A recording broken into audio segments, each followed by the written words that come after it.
want to share before I go. I have them in order so I can kind of just take us on out. We do have one more teensy weensy guest, but they're sitting right there. China's going to jump in, but I want to shift the energy when I read this poem really quickly. And it is called Consumed. First, before Consumed is R.I.P. Chubby, and these two poems go hand in hand. Now, because you know that there are people who like you, there are people who love you, and then there are people who can't stand you, but they can't stop watching. Hey, y'all!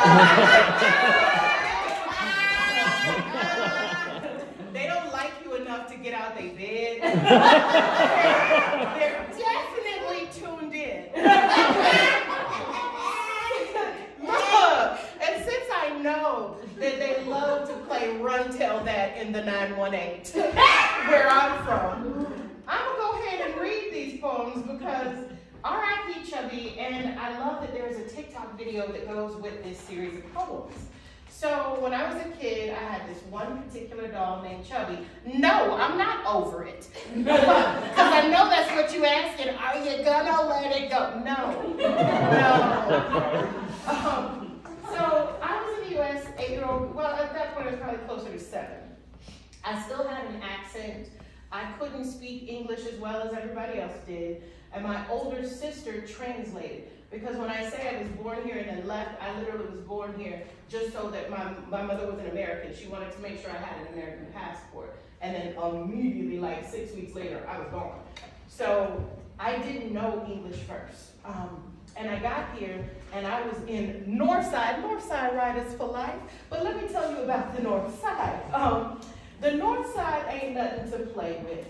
And I went to a very hood school, and every time I turned around, somebody was calling me an African booty scratcher or asking if we lived in huts or if we had spears. And I had this one teacher, rest in peace, Miss Denny. One teacher. And I want to thank Miss Denny for messing up the way that she messed up, because her mistake got me transferred to one of the best schools in the city. I was in the 2nd grade. This teacher was also an African American who had a problem with Africans. And she bullied me every single solitary day. And there was a little boy named Richard who kept messing with me. And I was smart. He would be poking me and asking questions. And he was trying to stab me in the ear with a pencil.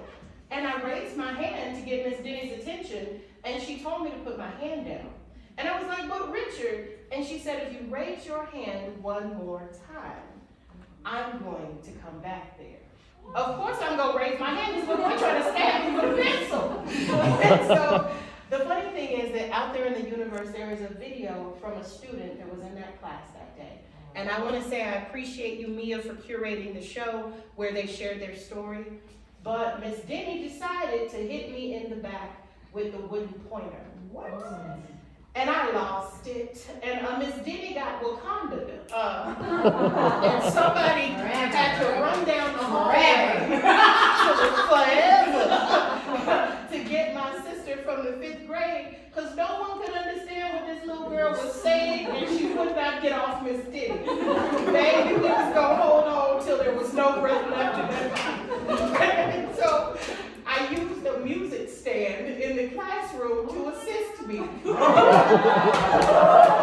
ain't with this big, and I am being attacked with a pointer. So mind you, this is a itty bitty kid trying to defend themselves.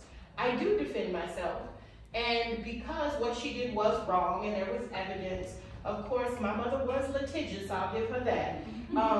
Instead of getting money, I got transferred to the whitest white school that was about an hour away from where we lived.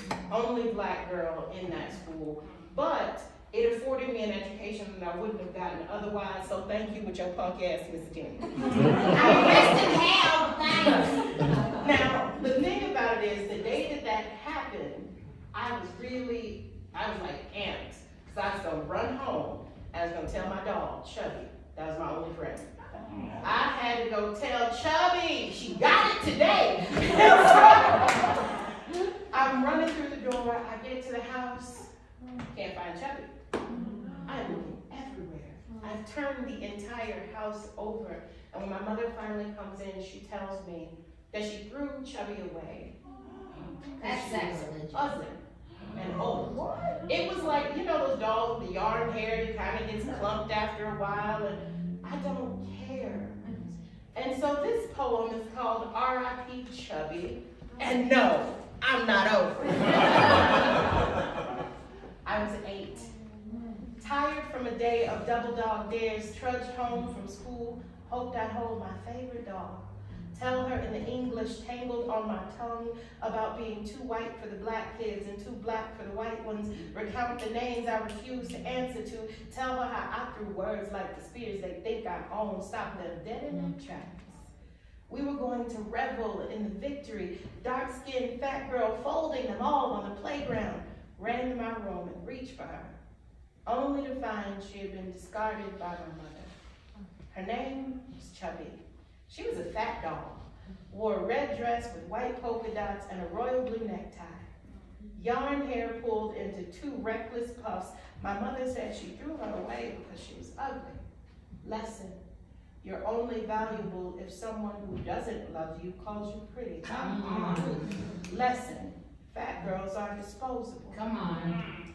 I spent 3 years looking longingly at every junkyard and city dump we passed, believing somewhere amidst the scrap metal and rotting garbage, my only friend was dying alone because she wasn't pretty enough. I always looked my best.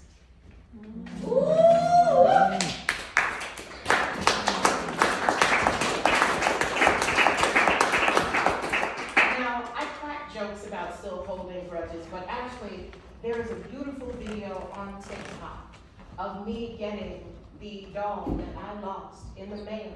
Yes! And I opened the package live on TikTok.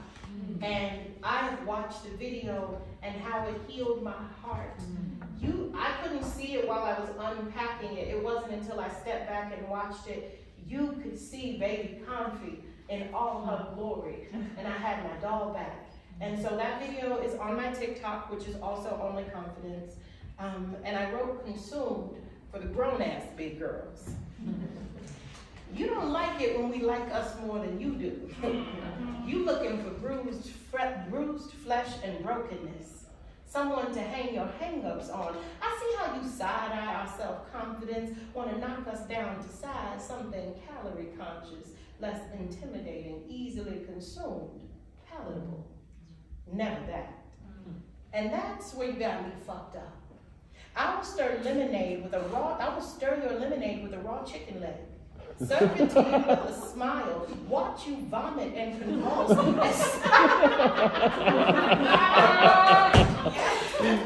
I mean every word of it.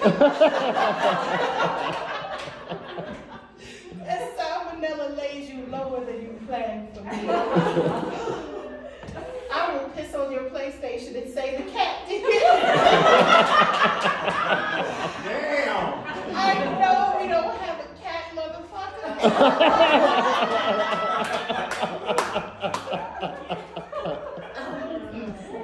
That combination goes, it's ridiculous. I know, I ain't got it. Is your phone charged enough to read your poem? So, we are rounding the bin on, we only have a few minutes left, guys. I want to share fallow and planted.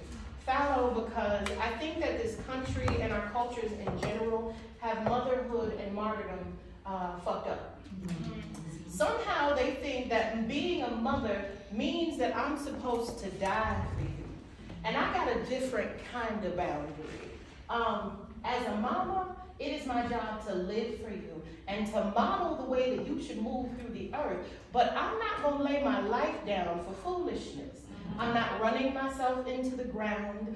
I am not earning merit badges for doing too fucking much all the goddamn time and being perpetually exhausted. It is not my mandate. So, this particular piece is what I believe a lot of mothers would like permission to say. I call this piece fallow. I dream of the days when marriage and motherhood Our fallow fields of all the women I was forced to be. At last, abandoned by my captors, left alone to grow wild, free, unfettered, no longer forced to bear fruit or burden, sustenance for myself alone, only my life to lose, which is of no import I am willing to end. Every matriarch I know demanded liberty or death, and got the latter of the two first. I'ma die free.